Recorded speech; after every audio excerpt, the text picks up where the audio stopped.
Radhe Krishna. God की दीवानी channel में आप सबका स्वागत है। आज मैं ऐसी एक विधि लेके आई हूँ जिसे जानकर आपको हैरानी होगी कि हमें शुभ कार्य किस दिन को नहीं करना चाहिए और उसकी शुरुआत हमें कब करनी चाहिए। विवाह संबंधी मुंडन हो या फिर शादी का तारीख तय करना हो, कोई भी शुभ कार्य हो तो हमें किस दिन नहीं करना चाहिए वरना अनर्थ होता है। तो सभी के विषय में जानते हैं। चलिए देर न करते हुए वीडियो में आगे बढ़ते हैं।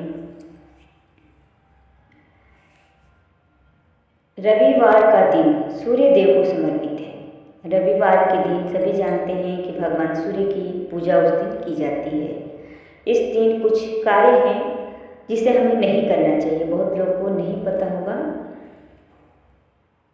सूर्य देवता के प्रकोप और उनके प्रभाव से बचने के लिए रविवार को हमें किन कामों को नहीं करना चाहिए और किन बातों को ध्यान देना चाहिए, आइए हम जानते हैं।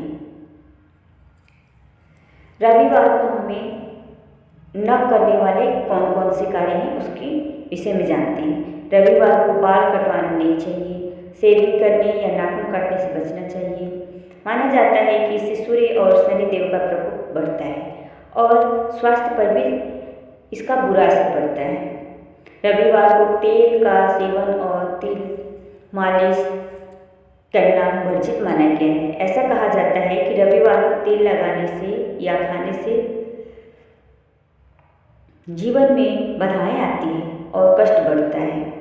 इस दिन हमें लोहा नहीं खरीदनी चाहिए।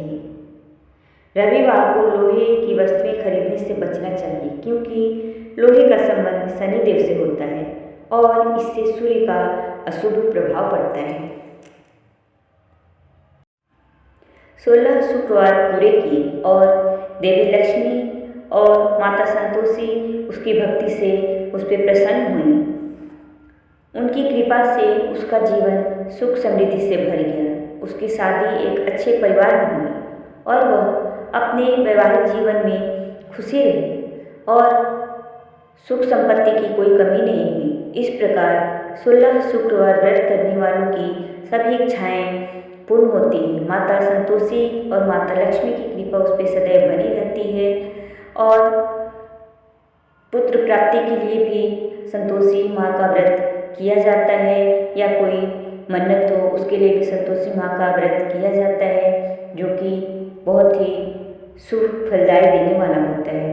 अब इसकी पूजा विधि जान लेते हैं। प्रातः स्नान करके स्वच्छ वस्त्र धारण करें। माता लक्ष्मी और संतोषी माता का ध्यान करते हुए व्रत का संकल्प लें। घर के मंदिर या पूजा स्थान को साफ करें। देवी लक्ष्मी और संतोषी माता की तस्वीर या मूर्ति रखें। अब जान लेते हैं कि पूजा सामग्री क्या है। लाल वस्त्र, हल्दी, रोली, अक्षत यानी कि चावल, चंदन, सफ़ेद फूल, गुड़, चने, प्रसाद, घी का दीपक और धूप बत्ती। अब इसकी पूजन विधि जान लेते हैं कि संतोषी माँ का व्रत करने के समय हमें किन बातों का ध्यान रखना चाहिए। आइए पूजन विधि जानते हैं। सबसे पहले दीपक जलाएं। माता लक्ष्मी और संतोषी माता को लाल चंदन और फूल अर्पित करें। माता लक्ष्मी और संतोषी माता को गुड़ और चने को भोग लगाएं।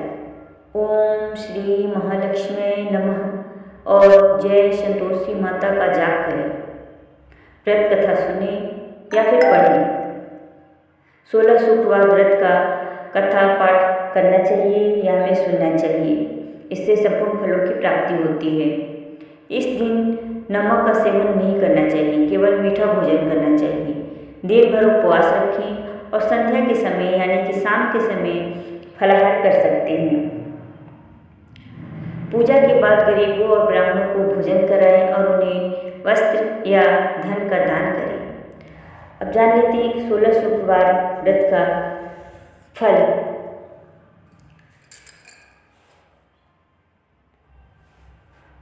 इस व्रत को करने से धन धान्य सुख शांति और समृद्धि की प्राप्ति होती है। हमारा वैवाहिक जीवन सुख और सामंजस्य बना रहता है और वैवाहिक जीवन खुशहाल रहता है। संतान सुख और परिवार में खुशहाली आती है। देवी लक्ष्मी की कृपा से घर में हमेशा धन का वास होता है और माता लक्ष्मी, माता संतोषी हम पे अपनी कृपा बनाए रखती हैं। इस व्रत को श्रद्धा और भक्ति के साथ करने से सभी मनोकामनाएं पूरी होती है। धन्यवाद। आपका दिन शुभ और मंगलमय हो।